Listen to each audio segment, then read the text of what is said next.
In the last video, we went through and we set up a firearm from scratch and got the basics of the procedurals, up and going. So our sway, our recoil, and that kind of thing. I forgot to remove the log.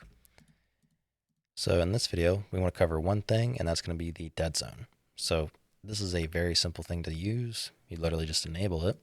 However, you have to do something from the character side to actually make it function. So it needs to be able to read in the input from your mouse movement. So if we head over here to our camera input, we have our look, so where we add the controller yaw and pitch.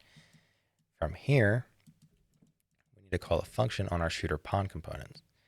So off our pawn component, if we search for mouse, you'll see set mouse input. And we want to pass in the X and the Y. So that way, basically, it reads in what your mouse is doing, and it can handle it and apply it to the dead zone. And this is also utilized for free look as well. Well, at least, no, never mind, scratch it. It used to be utilized for free look. But right now it's just used for dead zone only. So now you can see we have dead zone. So you can see the firearm leads. This would be a lot easier to show if I had a crosshair. Let me put one up really quick. Alrighty, so I made a simple border in the side of a canvas panel and just created and added to the viewport in the character. So now you can see we have our little crosshair there. You can see as I point left and right, you can see we now have our dead zone visually taking effect. So it's being applied on top of everything else. So here we can drastically increase like how much it'll go. So here's our limit. So we're going to bump this up by 2 times, so 15 and 30. This will make it so we go much farther, like so.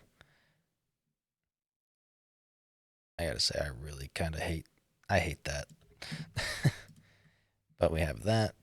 Put that back to default. We have the rate at which it happens. So if I do, let's say I'll do 5 and 5, this is going to be an absurd amount, but it'll hopefully show it. That's basically, I barely move my mouse, and you can see just how much it actually ends up moving it. So I'm going to leave those as default, and then you can very easily just turn it right off, like so, and now you no longer have dead zone. So that's literally it for dead zone.